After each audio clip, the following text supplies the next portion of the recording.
The love that ignited a revolution, Napoleon and Joséphine. Before he became an emperor, before he ruled half of Europe, Napoleon Bonaparte was a young Corsican outsider, ambitious, intense, and desperate to prove himself in the turbulent world of post-revolutionary France. But while his destiny seemed carved in battles and blood, his heart would be conquered by someone far more dangerous, a woman named Joséphine. Her real name was Marie-Joseph Rose Tacher de la Pagerie, but history would remember her as Joséphine. She was a widow, the mother of 2 children, and a survivor of the Reign of Terror, a woman who had seen death up close, who had once awaited execution under Robespierre's bloody regime. Yet she escaped the guillotine through luck, charm, and sharp political instincts. After the revolution, Paris was in chaos, and Joséphine rose from the ashes. She became a queen of the salons, a mistress of influence, weaving through powerful circles with elegance, wit, and a playful smile that masked deep survival instincts. In 1795, fate placed her in the path of the rising general Napoleon Bonaparte.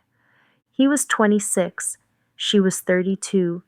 He was rough around the edges, a man of ambition and fire, while she was refined, graceful, and worldly.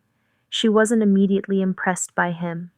To Joséphine, Napoleon was intense, a bit awkward, and very much unlike the polished aristocrats she was used to. But to Napoleon, Joséphine was everything. She was sophistication, mystery, and allure wrapped into one woman. She was Paris itself, something he craved but could never claim. He became obsessed almost instantly. He pursued her relentlessly, writing her passionate letters dripping with longing and need. One letter famously reads, "Since I left you, I have been constantly depressed. My happiness is to be near you. Ceaselessly I live over in my memory, your kisses, your tears, your affectionate solicitude." Joséphine, used to attention from powerful men, was flattered but cautious. Still, Napoleon's intensity, his sheer determination, wore her down. They were married in a civil ceremony on March 9, 1796, just 2 days before Napoleon left to command the army of Italy. Their wedding was rushed, almost careless. Napoleon even recorded the wrong birth date on the marriage certificate. Joséphine, for her part, altered her own birth date to appear younger. The union was passionate, but not built on trust. Even before the ink dried on the marriage license, cracks were visible. When Napoleon marched off to war, he wrote Joséphine constant love letters, aching for her. But back in Paris, Joséphine, lonely and restless, began an affair with a young officer named Hippolyte Charles. Gossip spread.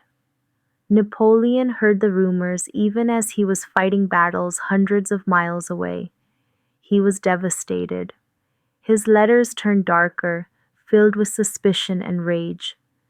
Still, he couldn't bring himself to abandon her, because despite everything, Joséphine was the center of his universe. In 1799, Napoleon seized power through a coup d'état, becoming first consul of France. His political star was unstoppable, and he wanted Joséphine at his side. Yet the betrayals between them had left scars. Though they reconciled, trust between them would never be fully restored.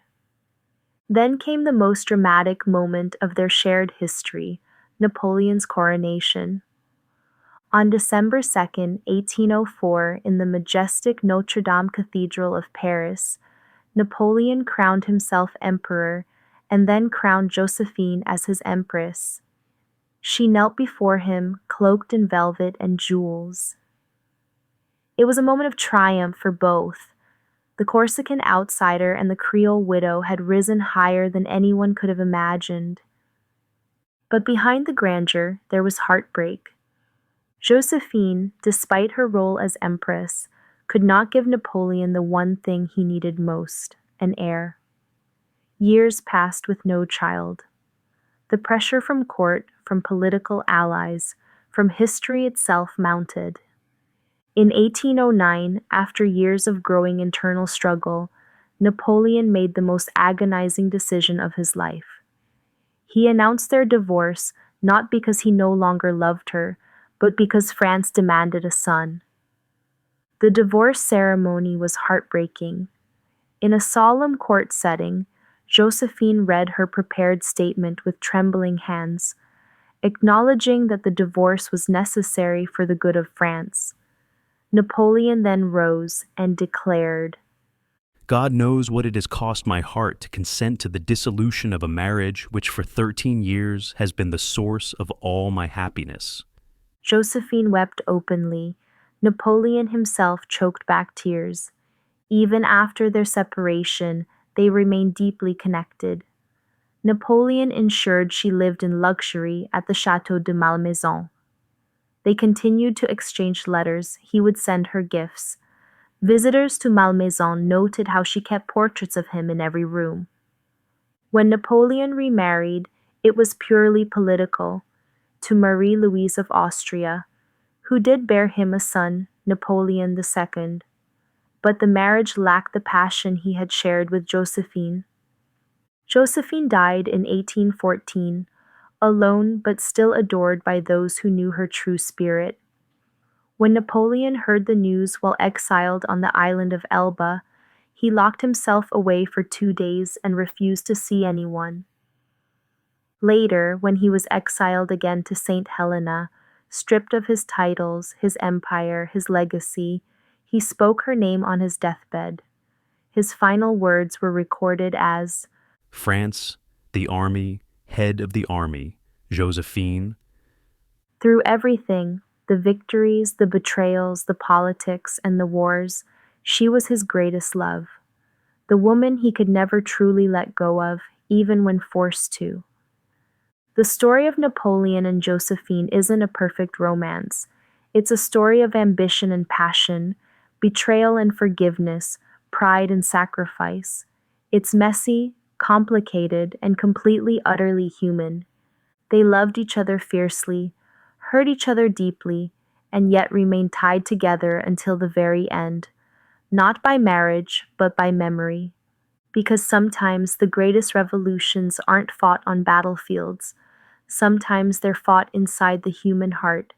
And though their love did not last, it remains one of the most passionate and tragic romances the world has ever known. So, what do you think? Thank you so much for watching. Please don't forget to like, comment, share, and subscribe for more. Until next time.